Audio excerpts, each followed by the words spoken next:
নিজের চাচা আবু তালিবকে চেয়েছিলেন যেন তিনি হেদায়েত হয়ে যায়, যেন সে মুসলমান হয়ে যায়, যেন কালেমা পড়ে ইসলাম ধর্ম গ্রহণ করে। কিন্তু না, ইসলাম ধর্ম গ্রহণ তো করে নাই, বরং আবু তালিবের কাছে কাফেরেরা বলল, আসো তোমার সাথে কথা আছে। ওগো আবু তালিব, তুমি কি দেখো না তোমার ভাতিজা আমাদের দলের বাইরে দল করে বেড়ায়, তোমার ভাতিজা আমাদের মার্কার বিরুদ্ধে কথা বলে বেড়ায়, আমাদের দ্বীনের বিরুদ্ধে কথা বলে, মূর্তির বিরুদ্ধে কথা বলে, আমরা যে উলঙ্গ হয়ে কাবাঘর তাওয়াফ করি তার বিরুদ্ধে কথা বলে, তুমি কি দেখতে পাও না? বলল হ্যাঁ দেখি তো। বলল তাহলে বাধা দাও না কেন? কয় আমার ভাতিজা কেমন করে তারে বাধা দিয়ে, 3 সন্তান আমার উপরে আমার বাবা দায়িত্ব দিয়েছিল, যখন গর্ভে থাকতে বাবা মারা গেল, 6 বছর বয়সে মা হারালো, তারপরে যখন দাদা দায়িত্ব নিল, দাদাও যখন 8 বছর আল্লাহর নবী সাল্লাল্লাহু আলাইহি সাল্লামের বয়স, তখন দাদা আব্দুল মুত্তালিব ইন্তেকালের সময় আবু তালিবকে ডেকে বললেন, মুহাম্মদ এতিম, মাও নাই বাবাও নাই, তোমার হাতে তুলে দিলাম, আমার বাবার দেওয়া ওসিয়াত আমি দেখে রাখতে চেয়েছি, কেমন করে তাকে বাধা দেই?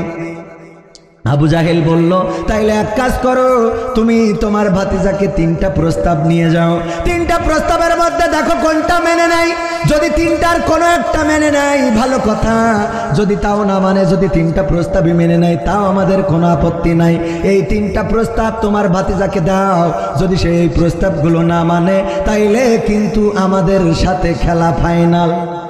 বোঝা গেছে তো? যদি প্রস্তাব না মানে তাইলে কি খেলা হবে, তাইলে খেলা হবে, কোনো মাপ নাই। আল্লাহর নবীকে কি প্রস্তাব দিলেন? আবু তালিবকে ডেকে বললেন, আবু জাহেল, আবু লাহাব, উতবা, শাইবা, মুগীরা বললেন, ওগো আবু তালিব, যে বলো যদি মুহাম্মদ এই মক্কার মধ্যে সেরা ধনী হতে চায়, যদি অর্থ চাই, টাকা চাই, সম্পদ চাই, জায়গা চাই, জমি চাই, বাড়ি চাই, গাড়ি চাই, যা চাই দেয়া হবে, দেখো সম্পদ নিতে রাজি হয় কিনা। 1 নম্বর প্রস্তাব। 2 নম্বর প্রস্তাব, যদি সে মনে করে সে সুন্দরী কোন নারী নেবে, এই মক্কার সবচেয়ে সুন্দরী যেই নারী, তার সাথে তার বিবাহের ব্যবস্থা করে দেব, অথবা তাকে পাওয়ার ব্যবস্থা করে দেব, দেখো রাজি হয় কিনা। আর 3 নম্বর হলো, যদি সে মনে করে মক্কার দায়িত্ব নেবে, নেতা হবে, এমপি হবে, মন্ত্রী হবে, যদি হইতে চাই তাও তার দিয়ে দেব। এই 3 নম্বরের কোনো একটাই, 3টার কোনো একটা যদি মেনে নেয় আপত্তি নাই, আর 3টা মানলেও তাও রাজি। যে বলে দেখো, আল্লাহর নবীকে ডাকলেন আবু তালিব, দেখে বললেন, ওগো মুহাম্মদ, তুমি গর্ভে থাকতে তোমার বাবা মারা গেছে, তুমি যখন তোমার মা, তোমার বয়স যখন 6 বছর, তখন তোমার মা মারা গেছে, আমার বাবা তোমার দাদা তোমাকে দায়িত্ব নিয়েছিল, যেই দাদা তোমাকে কোলে করে নিয়ে যে মক্কার পাদদেশে যে আল্লাহর কাছে তোমার জন্য প্রশংসা আদায় করে বলেছিল মুহাম্মদ, নামটা মুহাম্মদ প্রশংসিত, এই নামটাও রেখেছিল কাবার চত্বরে যে তোমার যে দাদা, সেই দাদা 8 বছর বয়সে মারা গেল, তুমি কুল কিনারা হারালে, আপন বলে যখন কেউ নাই, তখন আমি তোমার দায়িত্ব নিয়েছি, তিলে তিলে বড় করেছি, 40 বছর বয়সে তুমি এসে নবুয়ত দাবি করে বসলে, তুমি বললে নবী হয়েছ, তোমাকে নির্যাতন করে, জুলুম করে, পাগল বলে, তোমার গায়ে থুতু নিক্ষেপ করে, আমার তো কষ্ট হয়, তুমি আমার ভাতিজা, আমি কিছু বলতে পারি না, কারণ তুমি তো আমাদের ডাইরেক্ট আমাদের দলের বিরুদ্ধে গিয়েছো।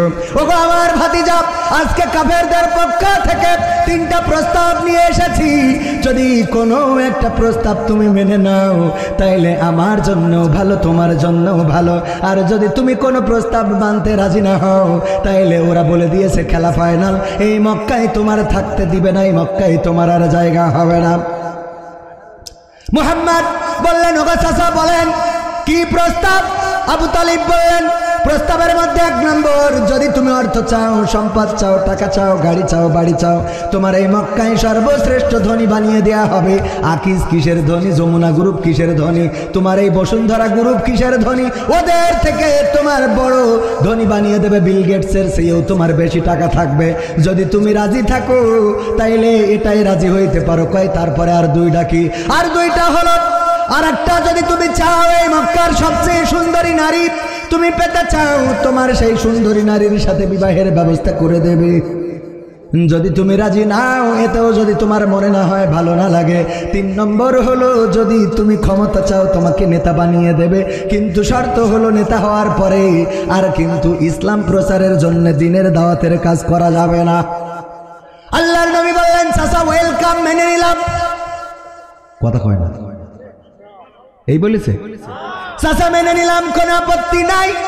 3টা শর্তই ভাল লেগেছে, একটা হইলেই তো খুশি ছিলাম, আরো 2টার কি দরকার ছিল, দেবেই যখন দিক, কোনো অসুবিধা নেই। বলেছে নাকি? না, বলে না। কিন্তু আমরা এবার 500,000 টাকা মাথায় কাজ করে। কথা ঠিক আছে না বেঠিক? ওগো আমার ভাইরা, আল্লাহর নবী বললেন ওগো আমার চাচা, ওরা তো পৃথিবীর মধ্যে যা দেয়া সম্ভব সব দিতে চেয়েছে, কিন্তু যা দেয়া সম্ভব না ওই আকাশের সূর্যটা যদি ধরে এনে আমার ডান হাতে তুলে দেয়, আর ওই আকাশের চন্দ্রটা এনে যদি আমার বাম হাতে তুলে দেয়, ওগো চাচা তবু আমি যে দ্বীনের দাওয়াত নিয়ে এসেছি কিয়ামত পর্যন্ত আল্লাহ যদি বাঁচিয়ে রাখেন এই দ্বীনের দাওয়াত থেকে 1 চুল পরিমাণ সরে যাব না। ওই দিন আবু তালিব বলেছিলেন যে তোমাকে বের করে দিলাম বাড়ি থেকে, আর তোমার সাথে কথা হবে না, বলেছিল না? বলে নাই, বরং ওই দিন আবু তালিব একটা সিদ্ধান্ত নিয়েছিলেন, ওগো আমার ভাতিজা তুমি যে সিদ্ধান্ত নিয়েছো আমি তোমাকে ঘোষণা করে দিলাম, মক্কার সমস্ত কাফেরেরা যদি তোমার বিরুদ্ধে যায়, তোমার পাশে যদি কেউ না থাকে, আমি আমার বাবাকে কথা দিয়েছিলাম আমি আবু তালিব তোমার পাশে থাকবো। বলেন সুবহানাল্লাহ। আবু তালিব শুধু পাশে থাকে নাই, যখন কাফেরেরা জেলখানায় রেখেছে, শিয়াবে আবু তালিব নামের জেলখানাতে কয়টা বছর ছিলেন? কোন কিতাবে 3 বছর, 3.5 বছর যাই বলেন, আমরা 3টা বছর বলে থাকি। 3 বছরের কম বেশি হয়ে থাকতে পারে। এই 3টা বছর ওই কারাগারে থাকাকালীন সময়ে নিজের চাচা আবু তালিব যদিও ইসলাম কবুল করে নাই, তারপরেও ওখানে ওই 3 বছর নবী মুহাম্মাদের সাথে থেকেছে, এত কষ্ট করেছে, খাবার জোটে নাই, পানি জোটে নাই, খাবার খাওয়ার জন্য ওখানে এখনো গাছ আছে, আমার দাদাকেও দেখায় নিয়ে এসেছি, সুন্দর সবুজ গাছটা আছে। ওই যে আবু জাহেলের যে পায়খানা ঘরের ওই পাশে যেয়ে খেয়াল করেছেন কিনা, ওই জায়গায় আমার দাদা আবু জাহেলের পায়খানা ঘরে পায়খানাও ফিরে এসেছে। কারণ ওখানে যে এটাও একটা স্বপ্ন যে আবু জাহেল এত কষ্ট করলো, মারলো, ধরলো, আমার নবীকে এমন মেরেছে রক্ত বের হয়ে গেছে, কপাল কেটে রক্ত বের হয়ে গেছে। এই রাসূলকে যে আবু জাহেল এত কষ্ট দিয়েছে, ওই আবু জাহেলের পায়খানা ঘরে পায়খানা না ফিরে কেউ হজ করে আসে, ওখানে যে একটু বরকত নিতেই চায়। তারপরে আমার দাদাকে নিয়ে গেলাম বদরের প্রান্তরে। ওই বদরের প্রান্তরে যেখানে এখনো শহীদ মিনার বানানো আছে না নাই, সুন্দর করে যে বদরে শহীদ হয়েছিল 14 জন সাহাবীদের নামের তালিকা সুন্দর করে করা রয়েছে, যারা হাজি তারা দেখেছেন বদরে যে ওখানে আবার আবু জাহেলকে মেরে যেখানে হত্যা করেছিল মাআজ এবং মুআজ, তারা হত্যা করেছিল কিভাবে তাও জানাই আছে। ওরা ছোট মানুষ এসে রাসূলকে বলল, ওগো রাসূল যুদ্ধে যেতে চায়, আমাকে কি আমাদেরকে কি যুদ্ধে যেতে দেয়া যায়? রাসূল বললেন, তোমরা ছোট মানুষ, তোমরা তো এখনো নাবালক, তোমাদের যুদ্ধে পাঠানো যাবে না। 2 জন নাছোড় বান্দা কান্নাকাটি শুরু করে দিল, ওগো রাসূল গো কবে বড় হব জানি না, কবে বড় হয়ে যুদ্ধে যেতে পারবো জানি না, আর জীবনে যুদ্ধ পাবো কিনা তাও তো জানি না। ওগো রাসূল অনুনয় করি বিনয় করি গো, যদি আমাদের 2 ভাইকে একটু যুদ্ধে যেতে দিতেন তাইলে জীবনটা ধন্য হয়ে যেত। আল্লাহর নবী বললেন, তোমাদের 2 ভাইকে যাইতে দেব না, তোমাদের মধ্যে কোনো একজনকে যাইতে দেব, যে সবচেয়ে বেশি শক্তিশালী তাকে যাইতে দেব। আল্লাহর নবী বললেন, 2 জনের মধ্যে যে বেশি শক্তিশালী তাকে যেতে দেব। 2 জন এখন বলল আমি শক্তিশালী, ও ছোটটা কয় আমি শক্তিশালী। আল্লাহ রাসূল বলে, তোমাদের মধ্যে আকাঙ্ক্ষা অনেক বেশি, ঠিক আছে 2 জনে মল্ল যুদ্ধ লাগো, মল্ল যুদ্ধে যে জিতে যাবে তাকে যুদ্ধে পাঠাবো, আর যে হেরে যাবে তাকে পাঠাবো না। 2 ভাই যুদ্ধ, 2 ভাই যখন মল্ল যুদ্ধ লেগে গিয়েছে, আগের সময় এই মারামারি ছিল না আমার, এখন আর এই মারামারি নেই, এখন ডাইরেক্ট ছুরি বসায় না, একদম ডাইরেক্ট একবারে ওপারের টিকিট হাতে ধরায় দেয়, যা বাড়ি দাদা। এখন আর ও মারামারি করার সময় নেই। আগের সময় যে মারামারি করতে একটু ধরতো, আমি একবার দেখলাম, আমি নাম বলবো না, আমাদের গ্রামে মারামারি করছে, ওর বাচ্চারা আবার ফিরে দিয়ে আরেকজনের পাশায় পিটছে ছোটবেলায়, সে এখন আমার মনে আছে। তো যাই হোক, ওগো আমার ভাইরা, এই মল্ল যুদ্ধ যখন লাগালো দুই ভাই, আহারে আমার যুবকেরা, তরুণেরা, কিশোরেরা কিসের পিছনে ছুটে বেড়াও? যদি ইসলাম জানতে, যদি কোরআন জানতে, যদি রাসূলের জীবনী জানতে, যদি সাহাবীদের জীবনী জানতে, তাইলে আর শাহরুখ খানের মতো হইতে চাইতে না, শাকিব খানের মতো হইতে চাইতে না।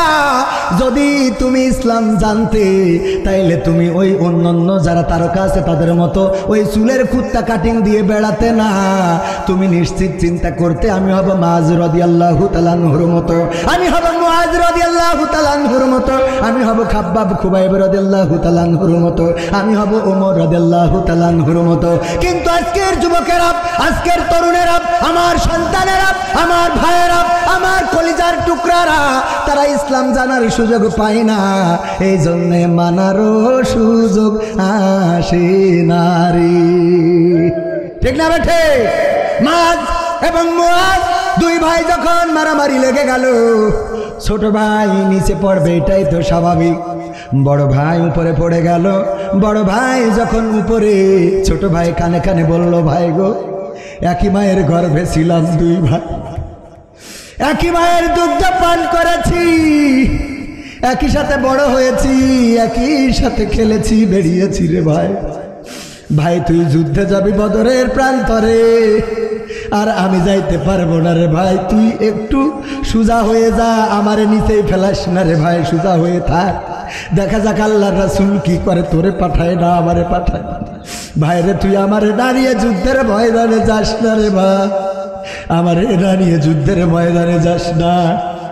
ওগো আমার ভাইরা, মাআজ এবং মুআজ দুইজন এই মারামারি করে যখন কানাকানি করছে, আল্লাহর রাসূল বুঝে ফেললেন তাদের মনের আকুতি, আহারে এত আকুতি যুদ্ধে যাওয়ার জন্যে। আমার মা বোনেরাও আছে, অনেকের সন্তানকে মসজিদেও পাঠাতে চায় না, মাদ্রাসায় পাঠাতে চায় না, অথচ আল্লাহর নবীর সাহাবীরা ছিলেন এমন।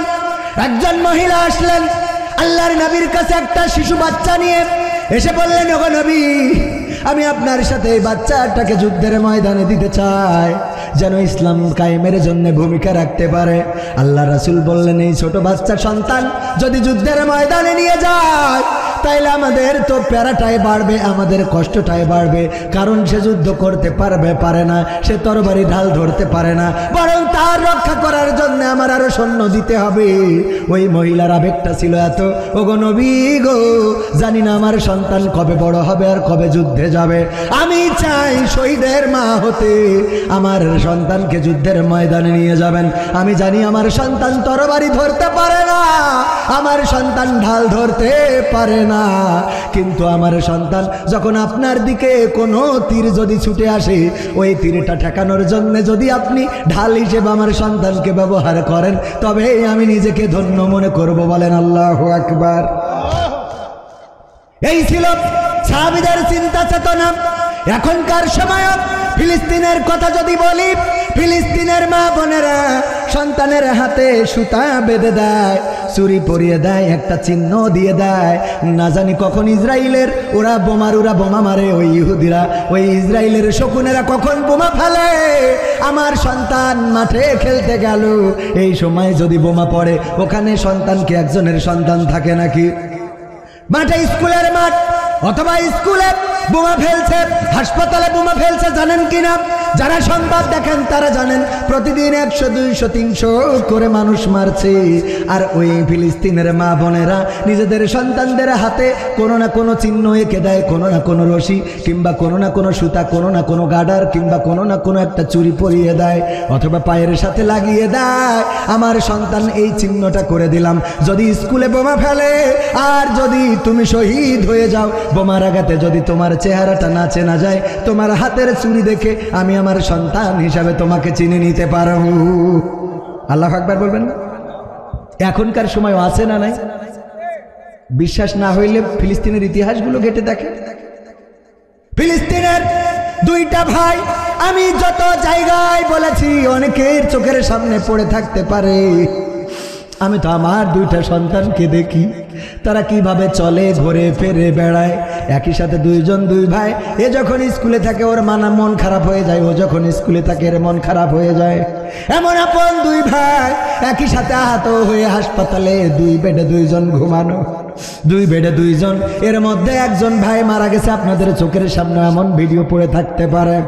ভাই যখন একজন মারা গেছে, বিদায় দিয়ে যখন নিয়ে যাবে, ছোট ভাইয়ের কাছে নিয়ে এসেছি, তোমার ভাই মারা গেছে, বিদায় দিয়ে দাও।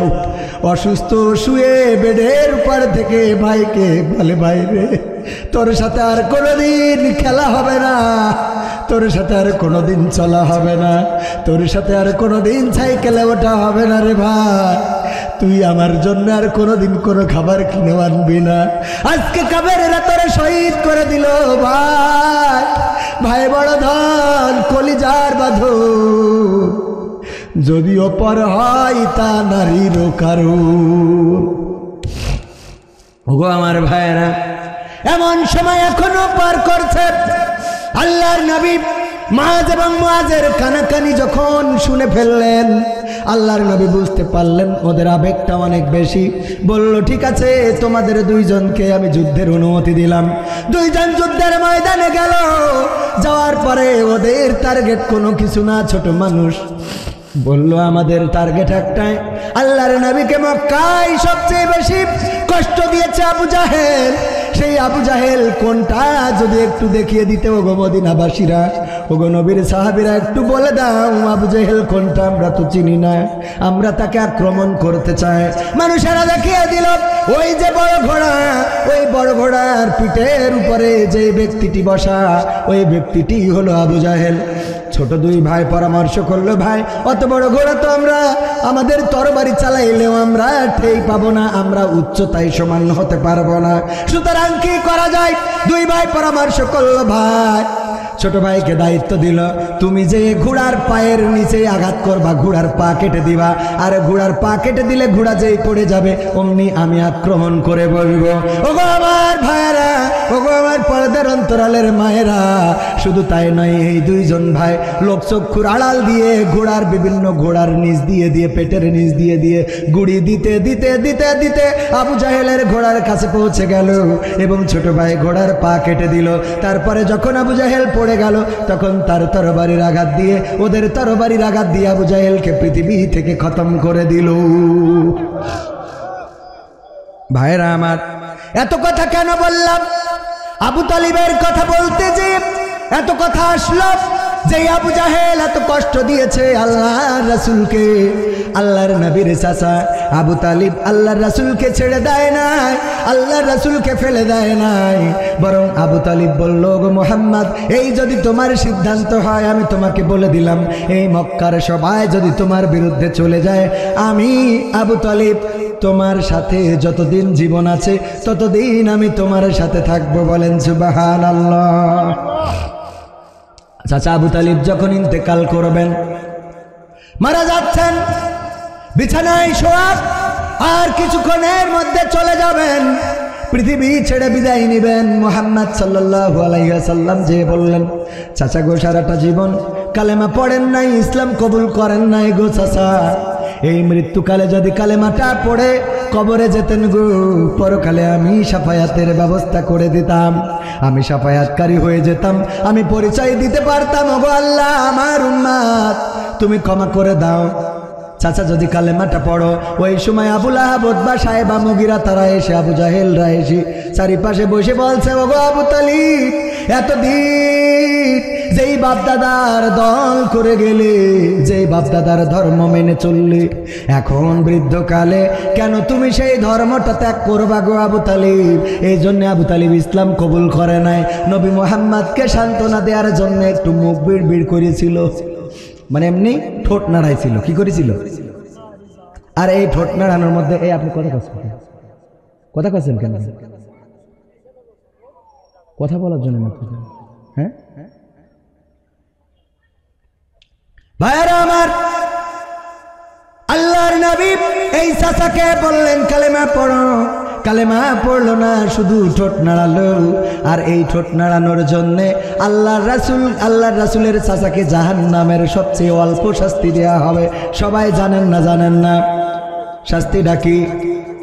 পায়ে থাকবে একজোড়া আগুনের জুতা, আর কোন জাহান্নামের শাস্তি দেওয়া হবে না। শুধু এই জুতা পরানো থাকবে, সেই জুতার প্রভাবে মাথার ঘেনুগুলো টকবক করে ফুটে গা বেয়ে বেয়ে পড়তে থাকবে, আর ওই ঘেনুর গরমে শরীরের রক্ত, শরীরের গোশতগুলো গলে যেতে থাকবে।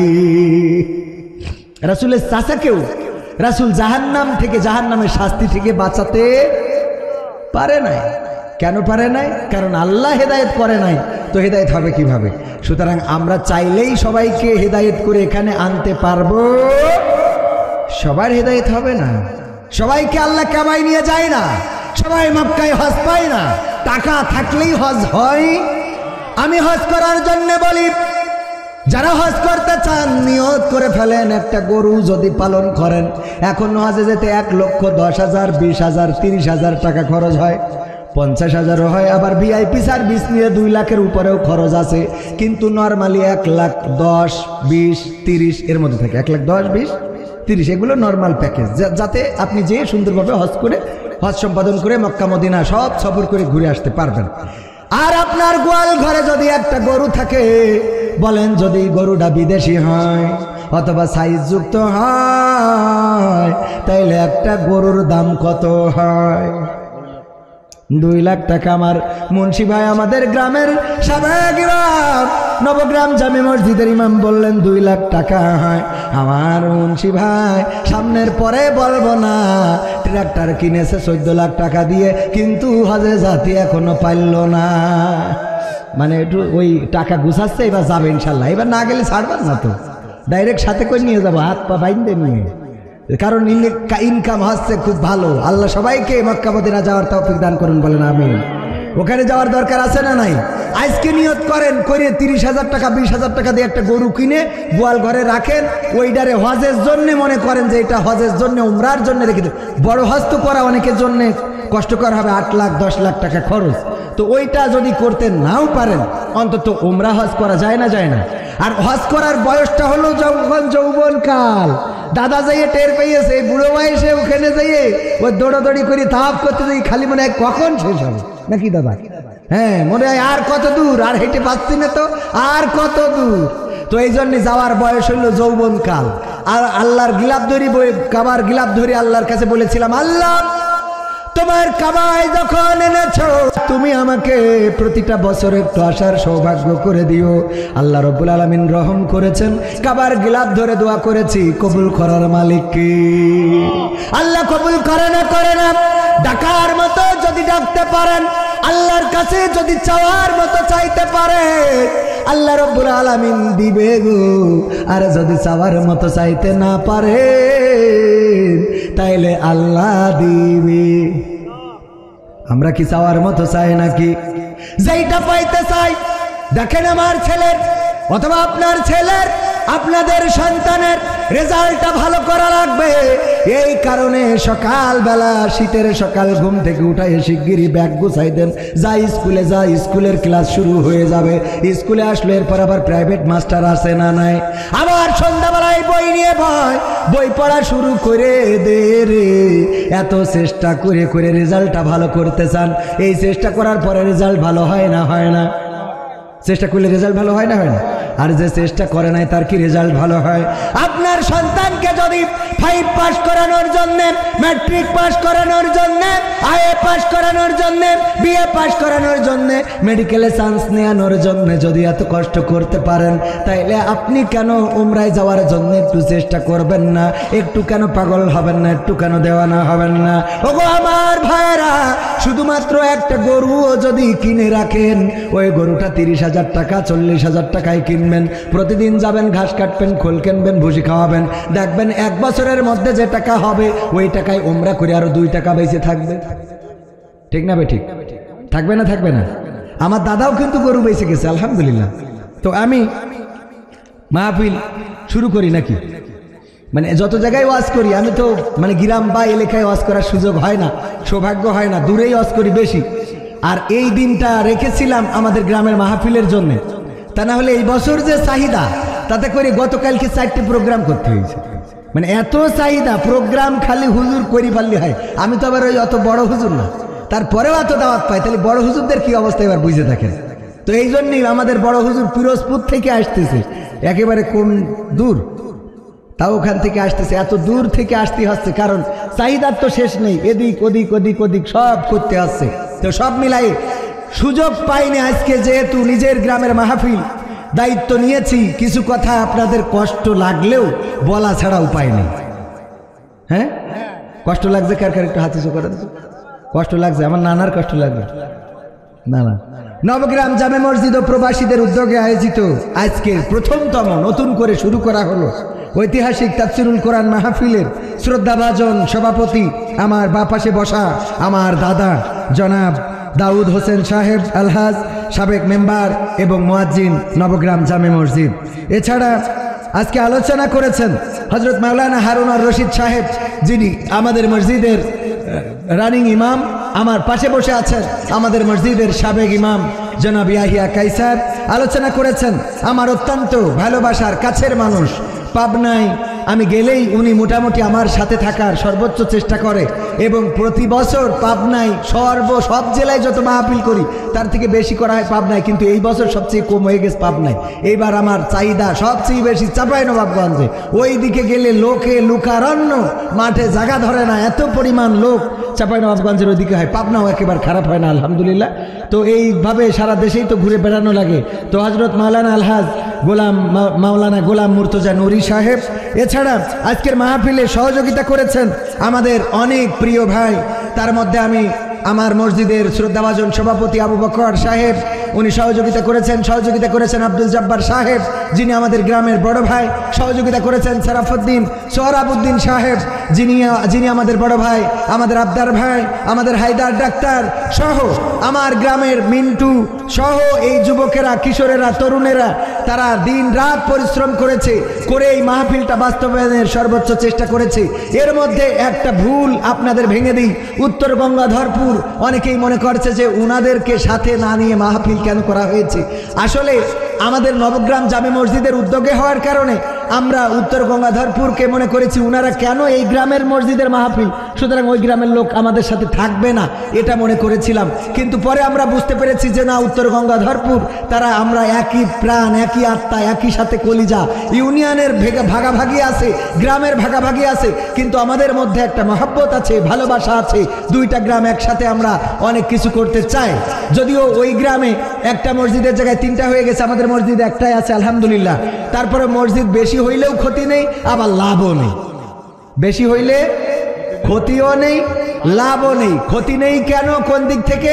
মসজিদ যদি বেশি হয় তাইলে বাড়ির কাছে মসজিদ, এই ওসিলাই হলো কয়েকজন নামাজি হবে, ঠিক না বেঠিক? আবার আল্লাহ রাসূল বলেছেন যত মসজিদ বেশি হবে কিয়ামত তত সন্নিকটে আসবে। সুতরাং মসজিদ বেশি হও, খুব বেশি ভালো না, আবার কম হওয়ারও দরকার নেই। তো এটা ওখানে খারাপ দিক দেখি না, খুব ভালো দিকও দেখি না, হয়েছে আলহামদুলিল্লাহ। তো এই মসজিদ দুই গ্রাম আমরা যদিও একসাথে থাকতে পারিনি, মাঠুয়াপাড়াও আমাদের প্রাণের গ্রাম, মাঠুয়াপাড়ার উপর দিয়ে আমরা না গেলে তো ছুটিপুরি যাওয়াই হয় না। তো মাঠুয়াপাড়াদেরও আমাদের সাথে নিয়ে আগামী বছর 3 গ্রাম যৌথভাবে নবগ্রামে, এই মাঠে না, একেবারে আপনার পশ্চিম মাঠে ধান কাটার পরে রাস্তাও আলহামদুলিল্লাহ ইনশাল্লাহ হয়ে যাবে, এর মধ্যে ওই মাঠে আমরা বড় করে আয়োজন করব, এবং বাংলাদেশের যত বড় বড় আলেম ওলামা আছে তাদেরকে আমরা নিয়ে আসবো। আপনারা কি রাজি আছেন? থাকবেন ইনশাআল্লাহ? আমরা নিয়ে আসবো নবগ্রাম উত্তর গঙ্গাধরপুর মাঠুয়াপাড়ার উদ্যোগে ইনশাআল্লাহ আগামী বছর আপনাদের সাথে। এবং আমার গ্রামের অনেক মুরব্বীজন, শ্রদ্ধাভাজন যারা, অনেকেই মনে করেছেন সবাইকে জনে জনে বলার সুযোগ হয় নাই, আমরা হয়তো অবহেলা করেছি। আসলে অবহেলা করি নাই, আমাদের কর্মের ব্যস্ততায়, বিশেষ করে আমি বাড়ি থাকতে না পারার কারণে হয়তো কিছু মিসআন্ডারস্ট্যান্ডিং হয়েছে। কিন্তু আলহামদুলিল্লাহ আজকে সবার আন্তরিকতা দেখে আমি মুগ্ধ হয়েছি। সকাল থেকে দেখছি আমার সকল ভাইয়েরা মাহফিলের জন্য একেবারে মন প্রাণ উজাড় করে কাজ করেছেন, বলেন আলহামদুলিল্লাহ। এটা খুশি হওয়ার মতো খবর কিনা? খুশি হওয়ার মতো খবর। সুতরাং আমার ভাইজানেরা যারা সহযোগিতা করেছেন, সেই সাথে মঞ্চে আরো গণ্যমান্য ব্যক্তিবর্গ আছেন পর্দার অন্তরালে আমার রত্নাগর্ভা মা এবং বোনেরা, এই গ্রামের অনেকেই আছেন যারা আমি ছোটবেলায় ভাত না খাইলে ছোটবেলায় মা যখন আমারে রাগ করার কারণে ভাত খাওয়াইতে পারতো না, তখন অনেকেই আছে তাদেরকে ডেকে নিয়ে যে বলতো, আমি তখন ভাত খাইতাম। তার মধ্যে আমাদের মাজিদ চাচার স্ত্রী মেজে মা, এখন বয়োবৃদ্ধ, লাঠি ছাড়া বলা যায় চলতেই পারে না, সেই মানুষটাও আছে। এই জাতীয় অনেকেই আছেন। মেম্বার বাড়ির হাড়ির ভাত অনেক খেয়েছি, এই বাড়িতে অনেক থেকেছি, ঘুরেছি আমরা। এই গ্রামের মানুষ যেহেতু, এই জন্য অনেকেই রয়েছেন যারা আমার খুব রত্নাগর্ভা, যারা আমার শ্রদ্ধার, আমার শিক্ষক চেয়ারে বসা বা পাশে, যিনারা আমাকে অ আ ক খ এ বি সি ডি এইগুলো শিখিয়েছেন, সেই শিক্ষক আমার সামনে বসে আছেন, জনাব এরশাদ মাস্টার সাহেব। আমি কৃতজ্ঞ ওনার কাছে। ওনারা 1 কলম 2 কলম যা পিটাইয়া পাটাইয়া শিখাইছিলেন, সেই 1 কলম 2 কলম নিয়ে আজকে শুধু বাংলাদেশ না, গোটা বিশ্বের মধ্যে অলরেডি 6টা দেশে প্রোগ্রাম করা শেষ। আরও যে দেশের ইনভাইটগুলো আছে সব মিলাইলে মোটামুটি গোটা 50 দেশ হয়তো সফর করা লাগবে, আল্লাহ যদি আবুল হায়াতে বাঁচায় রাখে। তো এই তৌফিক দিয়েছে আমার স্যার, ওখানে বসা চেয়ারে অসুস্থ মানুষ, আপনারা দেখে নিতে পারেন। আমার শ্রদ্ধাভাজন শিক্ষক, ওনারাই পিটাইছে। আর স্যারের খালি আমাদের বলতে, এই বান্দর এই করিস কেন, স্যারের খুব এই বান্দর বলতো আমাদের। তো বান্দর থেকে আস্তে আস্তে করে মানুষ হয়েছি। মানুষ হয়ে জন্ম নেয় না, জন্ম নেয় মানুষ হয়ে জন্ম নেয় না।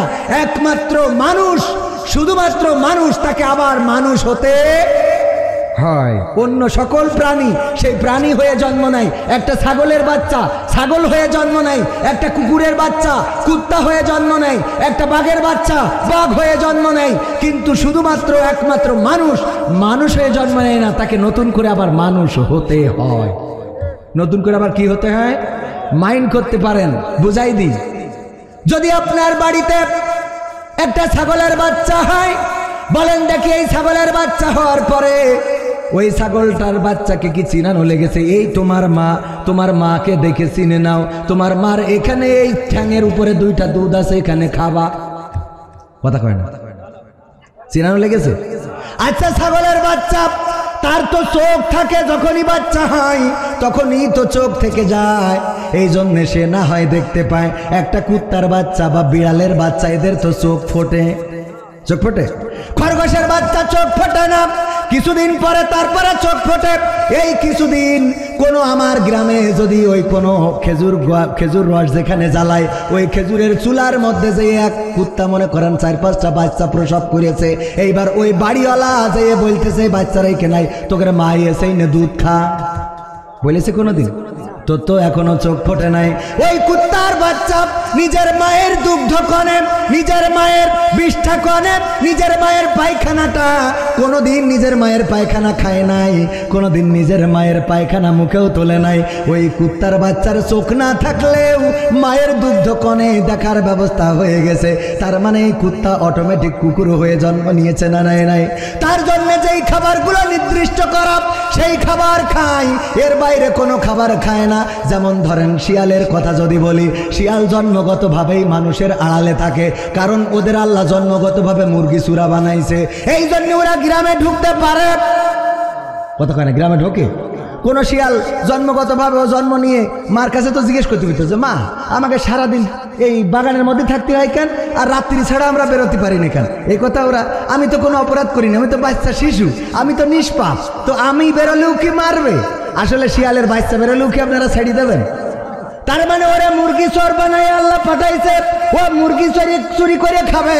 ও ছোটবেলায় ও বোঝে যে আমি বেরোলি কুপান আছে না নাই, ছোটবেলায় বেরোইলে ওর কুপান আছে, এইটা চিন্তা করি। ছোট শিয়ালও বাইরে আসে না, এইটা বুঝাইতেন কে? কিন্তু একটা বাচ্চা মানুষ জন্মগ্রহণ করল, মা তারে শোয়ায়ে রেখে উঠোন ঝাড়ু দিচ্ছে, এরপরে ও পায়খানা করেছে, করার পরে ওই পায়খানা কায়দা করে মেখে নিয়ে তারপরে সুশীলজনের মতো করে খেয়েছে না খায় নাই? কথা কয় না? খেয়েছে। আমার মানুষেরা শুধু পেশাব পায়খানা নয়, যদি কোনো জায়গায় কোনো আগুন থেকেছে, ডাল বেড়ে রেখে দিয়েছে মা, ডালির পাত্রটা সামনে অথবা দূরেই ছিল, সন্তান হামাগুড়ি দিয়া শিখেছে, একটু করে হাঁটতে পারে, ও যখন ডালির পাত্রে ভাব উঠতেছে, ওই বাচ্চা চিন্তা করছে হাত দেওয়া যাবে না, চিন্তা করে নাকি? না, চিন্তা করে না, বরং আসি পরে অমনি কড়ার মধ্যে ঝপাট করে হাত দিয়ে, ও মা গেছি, মা বাঁচা। ঠিক না বে ঠিক? তার মানে এই মানুষটা মানুষ হয় নাই, এই মানুষটাকে আবার মা মানুষ বানাইছে। অথচ আপনার গ্রামে, আমার গ্রামে খাটাস আছে না নাই? খাটাস মুরগি ধরার জন্য আমার মুন্সি ভাই বাড়ি গেছে, যাওয়ার পরে দরজায় ইট দিয়া ভালো করে বাঁধা নেই, ওই ইটটা ঠাস করে টান দিয়েছে, দেওয়ার পরে যেই পড়ে গেছে অমনি খপাত করে একটা মুরগি ধরে নিয়েছে। ইট যেই পড়েছে মুন্সি ভাই খুব সজাগ মানুষ, টের পেয়েছে। পাওয়ার পরে উঠে পরে বলছে শিগগিরি ওঠ, আমাদের ভাবির ডেকে বলছে তোর মুরগি বলো তেসমারা খাইলো, শিগগিরি ওঠ। উঠেই দেখে যে খাটাস, এর মধ্যেও একটা অ্যাটাক করা শেষ, ধরে নিয়েতে দৌড় দিচ্ছে। মুন্সি ভাই পাঁচ দৌড়েলো, বাক্কা ভাই দৌড়েলো, রবি ভাই দৌড়েলো, রিপা ভাই দৌড়াইলো, সবাই পাঁচ দৌড়াইছে। এই দৌড়াইনো দেখে খাটাস এসে পরে আমাদের স্কুলে এই কৃষ্ণচূড়া গাছে ধাক্কা খেয়ে একটা চোখ বেরোয় গেছে বলে আবার হাসপাতালে ভর্তি করতে হয়েছে। এই রাতের অন্ধকারে এত তাড়া করলো 5-7 জনে, তাও দৌড় দিল, কিন্তু কোনো গাছে ধাক্কা লাগলো না, কোনো বাড়ি পিলারের সাথে ধাক্কা খাইলো না, কোনো জায়গায় কোনো ধাক্কা লাগলো না। মুরগিটা নিয়ে চলে গেল, আর ইনারা খুঁজে পাইলো না রে। ঠিক না বেঠে ভাই? কথা কি খারাপ লাগবে? একটু বুঝতে হবে। ওয়াজ যদি ভালো করে শোনেন, এই ওয়াজ অল্প শুনলেই মানার জন্য যথেষ্ট, আর যদি একটু মানতে পারেন তাইলে হেদায়েতের জন্য যথেষ্ট, আর হেদায়েত যদি হয় সেটা জান্নাতে যাওয়ার জন্য যথেষ্ট। কিন্তু আমাদের হেদায়েত তো নিয়া যেমন তেমন কাটি করি গ্রামের ছেলে। আমাদের গ্রামে এটা বলবেন, আমার গ্রামের মানুষ আমাকে আলহামদুলিল্লাহ অনেক বেশি ভালোবাসে, সেটা যেমন তেমন। আমি অন্য জায়গায় যে ঝামেলাটা হয়, কয় ও আবার নাটক করি বেড়াই, ও হুজুর হইল কবে, হুজুরের দাওয়াত দেশ কিটা, ওরখানে স্টেজে উঠাবা। তো আমি কই আপনি মাওলানা মানুষ, আপনি আসেন, এসে ওয়াজ করেন, আপনি ওয়াজ করেন, আমি বসে থাকছি, অসুবিধে যদি পারেন তো অসুবিধে নেই। কিন্তু আল্লাহ রাব্বুল আলামিন জবান দিয়েছেন, কণ্ঠ দিয়েছেন, কথা বলার শক্তি দিয়েছেন। শুধু তাই নয়, আল্লাহ রাব্বুল আলামিন দায়িত্ব দিয়েছেন, ওয়ামান আহসানু ক্বাওলাম মিম্মান দাআ ইলাল্লাহ ওয়া আমিলা সালিহান ওয়া ক্বালা ইন্নানি মিনাল মুসলিমিন। বলেন আল্লাহু আকবার। আল্লাহু আকবার বললে কি কোনো ক্ষতি আছে? এই জবানটা দিল যে আল্লাহ, সেই আল্লাহকে ডাকার সৌভাগ্য আমাদের হয় না। ওগো আমার ভাইরা, আমি কেন কথা বলি? কারণ আমার আল্লাহ বললেন তার কথার চেয়ে ভালো কথা আর কারো হতে পারে না, তার কথার চেয়ে উত্তম কথা আর কারো হতে পারে না, তার কথার চেয়ে শ্রেষ্ঠ কথা আর কারো হতে পারে না। যে নিজে ভালো কাজ করে, অপরকে ভালো কাজের জন্য আহ্বান করে, আর মুখে ঘোষণা করে দেয় আমি একজন মুসলমান। বলেন সুবহানাল্লাহ। তার মানে কাজ কয়টা? কাজ কয়টা? ধরে বলেন কয়টা? আরো জোরে কয়টা? আমার এলাকার মানুষেরা হয়তো আমার কথায় জবাব দিতে আপনাদের কষ্ট আছে যে তুমি এত কথা কও কেন, নাকি এরকম কিছু? আমি আজকে যেহেতু এখানে বসেছি আপনাদের সন্তান, সুতরাং এটা মনে করার দরকার নেই। আমরা সবাই নিজেরা বলেন কয়টা? আরো জোরে বলেন কয়টা? 3টা। 1 নম্বর কাজ নিজে ভালো কাজ করা, আর 2 নম্বর কাজ হলো অপরকে ভালো কাজের জন্য আদেশ করা, আহ্বান করা, ডাকা, আর 3 নম্বর কাজ হলো নিজেকে মুসলমান বলে স্বীকৃতি দেয়া। আমরা কি মুসলমান? সবাই কি মুসলমান নাকি কুসুত মোল্লা দিয়া মুসলমান? সঠিক মুসলমান পাওয়া বড় কষ্ট। যদি তাই সঠিক মুসলমান সবাই হয়ে যেত, তাইলে আল্লাহ ইমানদারদের ডেকে বলতে না, ইয়া আইয়ুহাল্লাযীনা আমানুত্তাকুল্লাহা হাক্কা তুকাতিহি ওয়া লা তামুতুন্না ইল্লা ওয়া আনতুম মুসলিমুন। আমার আল্লাহ বলতেন না যে ওগো ইমানদারেরা, তোমরা যারা ইমানের দাবিদার তারা কান খুলে শুনে নাও, তোমরা ভয় করো আল্লাহকে যেমন করে ভয় করা উচিত, আর ততক্ষণ পর্যন্ত মৃত্যুবরণ করো না যতক্ষণ পর্যন্ত না তোমরা পূর্ণ মুসলমান হতে পারো। তার মানে ইমানদারদের আবার মুসলমান হওয়ার দরকার আছে না নাই? দরকার আছে কিনা সেই ব্যাপারে কথা বলবো। কিন্তু আমি পবিত্র কোরআনের সূরা তাহার 55 নম্বর আয়াত 20 নম্বর সূরা তেলাওয়াত করেছি। আপনাদের মনে আছে কিনা? যেই আয়াতটা আমরা প্রায়ই তেলাওয়াত করে থাকি, মনে আছে তো? কি বলে মিনহা খলাকনাকুম ওয়া ফিহা নুঈদুকুম ওয়া মিনহা নুখরিজুকুম তারাতান উখরা। এই আয়াতটার ব্যাপারে একটু আলোচনা করব, শুনতে রাজি আছেন কিনা? শুনতে রাজি আছেন? তো আমি শুরু করতে করতে আবার আর একদিকে তাল হারাই চলে গেছি। আজকে উপস্থিত আছেন রত্নাকর ভামা এবং বোনেরা, মাইকের আওয়াজ যারা শুনছেন, আমার কলিজার টুকরা যুবকেরা, সোনার ছেলেরা, সবাইকে আনুষ্ঠানিকভাবে আবারও সালাম জানাচ্ছি। আসসালামু আলাইকুম ওয়া রাহমাতুল্লাহি ওয়া বারাকাতুহু। আমরা আল্লাহর শুকরিয়া আদায় করি যে মহান রব দয়া করে মায়া করে আমাদেরকে মানুষ হিসাবে সৃষ্টি করেছেন। না চাইতেই আল্লাহ অনেক নিয়ামত আমাদের দিয়েছেন। হাত দিয়েছেন, পা দিয়েছেন, চোখ দিয়েছেন, কান দিয়েছেন, কথা বলার শক্তি দিয়েছেন। যে আল্লাহ না চাইতে এত কিছু দিল, সে আল্লাহর শুকরিয়া আদায় করার দরকার আছে না নাই? সবাই বলেন আলহামদুলিল্লাহ। আমরা শ্রেষ্ঠ জাতি শুধু মুসলমান হিসাবে নয়, আমাদের কাছে আল্লাহর দেওয়া শ্রেষ্ঠ গ্রন্থ পবিত্র কোরআনুল কারীম আছে না নাই? এই কোরআন আল্লাহ দিলেন, এত সুন্দর একটা কিতাব, যে কিতাব যদি কেউ একদিক থেকে পড়ে যায়, অপর দিক থেকে তার আমল নামায় সওয়াব লিখিত হতে থাকে। একটা অক্ষর পড়ে আর সওয়াব হয় কয়টা? কিন্তু এই কোরআনটা পড়ার মতো সময় আমাদের আছে নাকি? না, নাই। এত সময় আমাদের কোথায়? কোরআন পড়ি না, কোরআন শিখি না। আর কোরআন শেখার জন্য যদি বলা হয় টাকা খরচ করে শিখতে হবে, তাইলে তো আমাদের আর পাওয়া যায় না রে। যায়? এখন কোথায় পাওয়া যায়? এখন যুবকদের পাওয়া যায় গদখালিতে লাইলাতুল ভ্যালেন্টাইন্স ডে পালন করে। ঠিক না বে? ঠিক। গদখালিতে যুবক যুবতী আছে না নাই? তাকে নাকে দিনটা ওখানে আবার ছাতি মাতি টাঙায় রেখেছে। কি করেছে?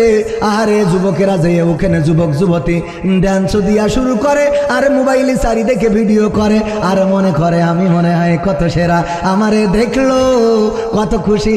বাড়িতে এসে বলে মা গদখালিতে নাচিছি আর মানুষ আমার ভিডিও নিয়েছে। মাও বলে ও আল্লাহ, তুই তো দেখছি শাহরুখ খান কারিনা কাপুর হয়ে যাবি, আল্লাহ তোর অনেক বড় পরিমণি বানাই দিক। বলে না? বলে না? কথা কয় না। আপনাদের মধ্যে একটা কাজ হচ্ছে, সেটা হইলো ওই ভারতে গেলাম, তো ওখানে ওয়াজ করতেছি। এখন সামনে হাজার হাজার শ্রোতা, যাই বলি কেউ কোনো জবাব দিচ্ছে না, কোনো কথা বলছে না। আমিন, আল্লাহু আল্লিন, সুবহানাল্লাহ, আলহামদুলিল্লাহ, কোনো কথা নেই। তো আমি মনে করছি এরা কিরাম মানুষ, এত মানুষ ওয়াজ শুনছে কিন্তু কেউ কোনো সাড়া শব্দ দেয় না, ঘটনাটা কি? তো আমি ওই ওয়াজ শেষ করে আমাদের আব্দুল সালাম যুক্তিবাদী ভাই, তার কাছে ফোন দিলাম। গতবার আমার সাথে ওমরায় গেছিল, বা আমরা একসাথে গেছিলাম। তো ওরে বললাম, ও তখন ভারতে ছিল, বললাম ভাই এই ভারতে ওয়াজ করে তো বেশি টেস্ট পাচ্ছি না। কাছে কে? তাই বলছে যে সামনে হাজার হাজার শ্রোতা থাকে, ওদের যাই বলি ওরা তো কেউ কোনো মানে কোনো জবাব দেয় না, কথা বলে না, আমিন বলে না, সুবহানাল্লাহ, আলহামদুলিল্লাহ কিছুই কয় না। কয় ওদের হিসেব হইলো বাংলাদেশ থেকে টাকা খরচ করে হুজুর নিয়ে আইছি, তা আমরা কথা বলবো কেন? তো এখন যত জায়গায় যাই তারা টাকা খরচ করে নিয়ে যায়, কিন্তু আজকে আমি এখানে ওয়াজ করতেছি নিজে টাকা খরচ করি। সুতরাং আজ তো আপনারা একটু কথা বলবেন নাকি? আজকে আমি নিজে খরচ করে ওয়াজ করতেছি, আজ তো আর আপনারা টাকা খরচ করে ওয়াজ শুনতেছেন না। তো এই জন্য একটু আওয়াজ দেওয়া যাবে না? নারায়ে তাকবীর, নারায়ে তাকবীর। আল কোরআনের আলো, আল হাদিসের আলো, আমার নেতা তোমার নেতা। এরপরেও কিছু মানুষ কথা বলবে না, কারণ কিছু মানুষ অকৃতজ্ঞ থাকবে। আল্লাহ তাদের ব্যাপারেও বলেছে, খতামাল্লাহু আলা কুলুবিহিম ওয়া আলা সামঈহিম ওয়া আলা আবসারিহিম গিশাওয়াত ওয়া লাহুম আযাবুন আযীম। আমার আল্লাহ বলছে, ওগো নবী, ওদের বলেন আর না বলেন, ওদের যাই করেন না কেন, ওদের কাছে সব সমান, ওরা ঈমান আনবে না। ওদের কানের উপরে আর অন্তরের পরে আমি সিল মেরে দিছি, দড়াম করে একটা সিল লাগাই দিছি, আর চোখের উপরে পর্দা ফেলে দিছি। সুতরাং ওরা শুনবেও না, ওরা দেখবেও না, ওরা ভাববেও না। আর ওদের জন্য আছে কঠিন জাহান্নামের ভয়াবহ আযাব। কি বলতে হবে? নাউযুবিল্লাহ। কি বলতে হবে? নাউযুবিল্লাহ। ওই জাহান্নামের আযাব কি আমরা চাই? আমরা কি চাই? যদি সেই জাহান্নামের আযাব না চাই, তাইলে মাঝে মাঝে কি একটু কথা বলা যায় না? যাবেন ইনশাআল্লাহ? এখানে যারা বসেছেন আমার কি হলো, একটা মাইক কি হয়েছে?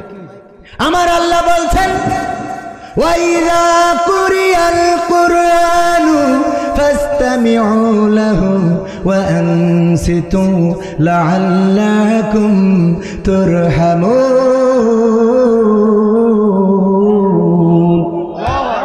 আমার আল্লাহ বলছেন যখন তোমাদের সামনে কোরআন পড়া হয়, কোরআন থেকে বলা হয়, তখন তোমরা তোমাদের হৃদয়ের কান দিয়ে কান খুলে দিয়ে শোনো। তোমরা এই সময় একটু চুপ থাকো, হৃদয়ের কান দিয়ে শোনো, যাতে করে তোমাদের উপরে আল্লাহর রহমত বর্ষণ হতে পারে। বলেন সুবহানাল্লাহ। আল্লাহর রহমত চাওয়ার দরকার আছে না নাই? আল্লাহর রহমত পাওয়ার দরকার আছে না নাই? আমি আগেই বলেছিলাম আল্লাহকে আমরা যদি ডাকার মতো ডাকি, আল্লাহকে যদি চাই, আল্লাহর রহমত যদি চাই, আল্লাহ রাব্বুল আলামিন দেওয়ার ব্যবস্থা করে দেবেন। যেমন করে কাবার গিলাফ ছুঁয়ে বলেছিলাম আল্লাহ গো তুমি আমাকে কাবায় প্রতি বছর নিয়ে এসো।